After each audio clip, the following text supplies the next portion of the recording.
주일 오후 찬양 예배에 여러분들을 초청합니다. 우리가 온라인으로밖에 예배 드릴 수 없지만 우리 가운데 하나님을 찬양하는 마음을 우리가 온전히 일으키기를 원합니다. 하나님, 무너진 예배를 다시금 회복시켜 주옵소서. 주를 향한 온전한 열정이 다시금 불붙듯이 일어나도록 주여 이끌어 주시며 역사해 주옵소서. 우리 그런 마음으로 예배를 사모하는 마음, 예배를 회복하는 마음, 무너진 예배를 일으켜달라는 마음으로 우리 찬양하며 예배의 자리로 나가기를 원합니다. 주를 위한 이곳에 우리 찬양합니다. 입술을 열어서, 우리 다친 입술을 열어서 여러분들이 계신 처소가 어떠하든지 간에 이 예배 가운데 절대로 신청하지 마시고 구경하지 마시고 여러분들의 영혼을 온전히 집중하시고 여러분들의 입술을 크게 여셔서 우리 찬양하기를 원합니다. 믿음으로 고백하며 나갑니다. 주를 위한 이곳에 예배하는 자들 중에 그가 찾는 이 없어 주님께서 슬퍼하시네. 주님이 찾으시는 그 한 사람, 그 예배자. 내가 그 사람 되기 간절히 주께 예배하네. 주를 위한 이곳에, 주를 위한 이곳에 예배하는 자들 중에 그가 찾는 이 없어 주님께서 슬퍼하시네. 주님이 찾으시는 그 한 사람, 그 예배자. 내가 그 사람 되기 간절히 주께 예배하네. 주은혜로 이곳에 서 있네. 주임제에 엎드려 절하네. 그 어느 것도 난 필요 없네. 주님만 경배해. 주은혜로 이곳에 서 있네. 주임제에 엎드려 절하네. 그 어느 것도 난 필요 없네. 주님만 경배해.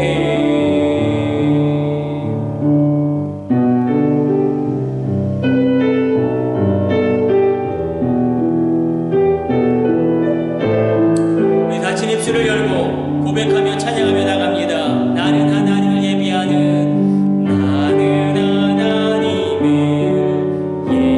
예배하는 예배자입니다.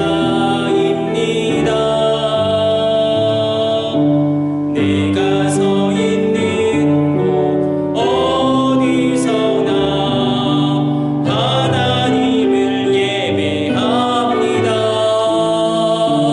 내 영혼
주시는 하나님의 말씀 보도록 하겠습니다. 우리 요한계시록의 말씀 우리가 계속 살펴보고 나누고 있습니다. 요한계시록 16장 8절로 9절까지 말씀 우리 함께 읽도록 하겠습니다.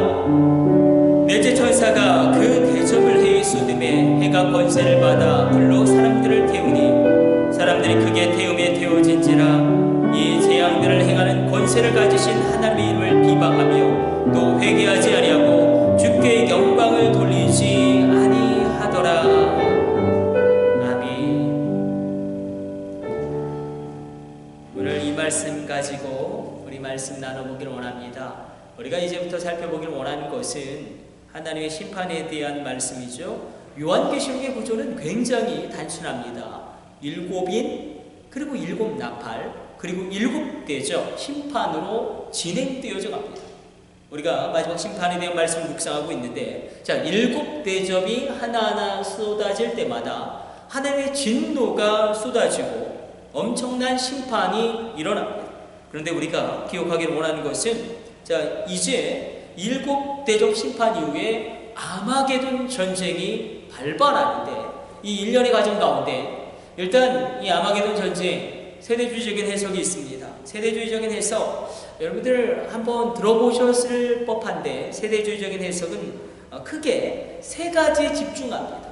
이 아마게돈 전쟁이 언제 일어날 것이냐, 그리고 언제 일어날 것이냐와 더불어서 어느 곳에서 일어날 것이냐, 그리고 이 전쟁에 참여하는 나라들의 범위는 어떨 것이냐, 이렇게 아마게돈 전쟁이 발발하는 장소, 그 때와 시간, 그리고 그 전쟁에 참전하는 나라들의 규모, 이것에 굉장히 주목하는 게 세대주의적인 요한계시록의 해석입니다. 반면에 현실론적 해석도 있습니다.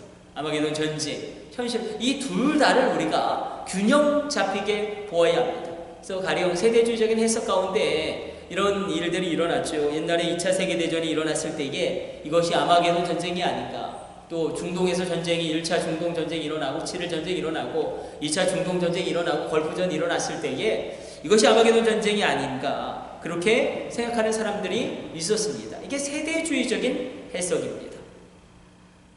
이 아마게돈 전쟁까지 7나팔의 그 진노의 대접이 쏟아지는데, 우리가 한번 요한계시록을 살펴보면서 오늘은 4번째 대접에 대하여, 또 그 이후에는 5번째, 그리고 6번째, 그리고 아마게돈 전쟁까지 1년의 요한계시록의 흐름을 따라가면서 그 행간을 읽고 하나님 이 시대 가운데 우리에게 주시는 귀한 진리의 말씀 붙잡기를 원합니다.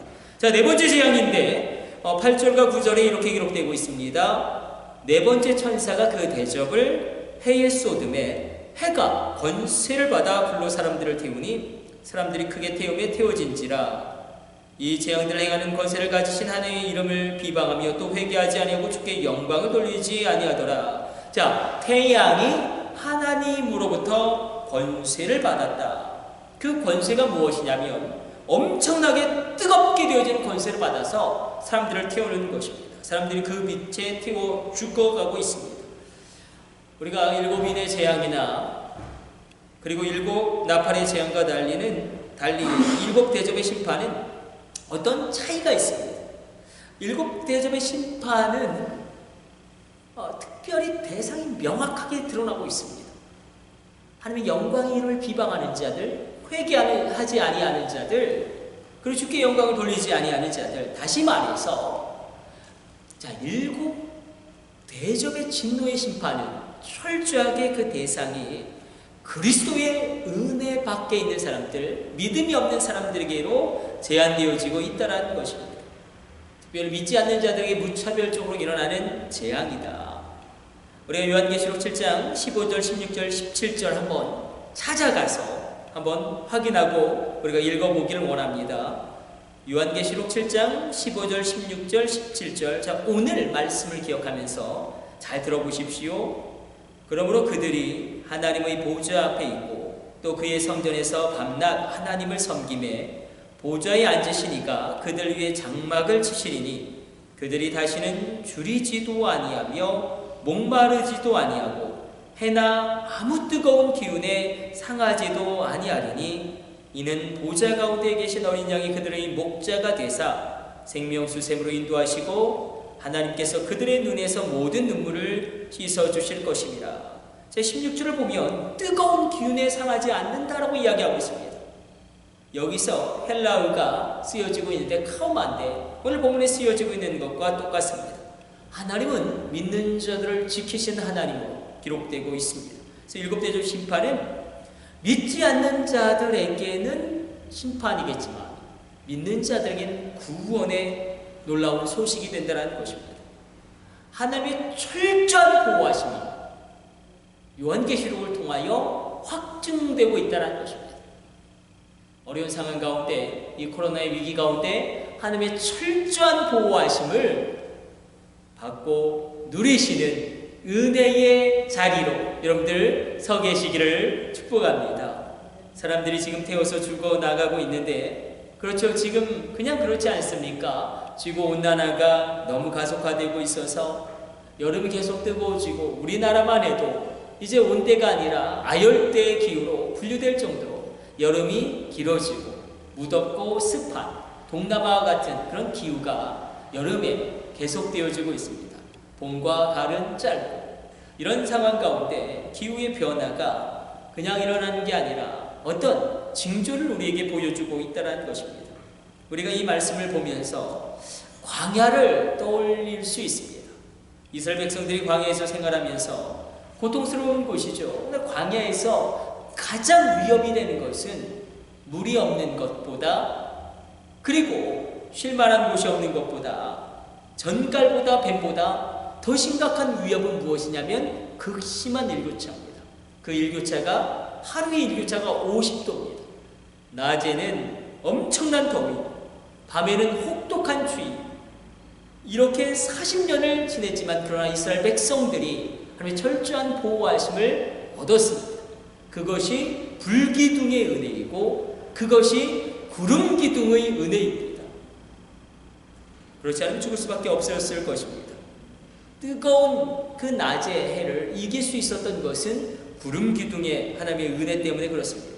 그래서 불기둥과 구름기둥은 불기둥이 있었구나, 구름기둥이 있었구나 이렇게 여기시지 마시고 하나님의 철저한 보호하심이 있었다.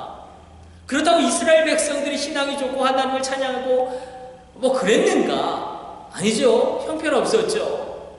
정말로 원망과 불평을 계속 쏟아냈고 끊임없이 하나님을 대적하였고 끊임없이 애굽으로 돌아가려고 하였음에도 불구하고 하나님의 철저한 보호하심이 불기둥과 구름기둥으로 그들 가운데 임했다는 것입니다. 그럼 우리가 기억하기를 원합니다. 이 마지막 재앙은 믿는 자들에게 하나님의 철저한 보호가 있겠지만 마치 이스라엘 백성들이 홍해를 건널 때에 단 한 명도 외에 없이 구원함을 얻었지만 애굽의 모든 군대는 수장된 것처럼 하나님의 철저한 보호하심 가운데 우리가 하나님의 은혜를 누리게 될 줄로 믿습니다. 우리의 삶도 죽음도 그 보호하심 가운데 있습니다. 그래서 우리가 특별히 이 말씀 붙잡고 이렇게 적용하며 나가길 원합니다. 우리가 기도할 때에 우리의 가정을 놓고 우리의 가족들을 놓고 또 나의 미래를 놓고 또 우리 자녀들을 놓고 기도할 때에 이것을 꼭 기도하셔야 돼요. 주여 살려주시고 고쳐주시고 지켜주시고 높이 들어 사용하여 주옵소서. 우리가 하나님의 철저한 보호하심 가운데 있을 때에 살아계신 하나님을 세상도 인정하게 되어지는 은혜의 역사 일어나게 될 줄로 믿습니다. 우리 잠깐 제가 기도하고 우리 주일 찬양 예배 마치도록 하겠습니다. 하나님 감사합니다. 오늘도 주의 말씀 묵상하였습니다. 하나님의 철저한 보호하심이 우리 가운데 있게 하여 주시고 우리가 하나님의 은혜가 우리 삶 가운데, 우리 가정 가운데, 우리 자녀들 가운데 넘쳐나게 하여 주옵소서.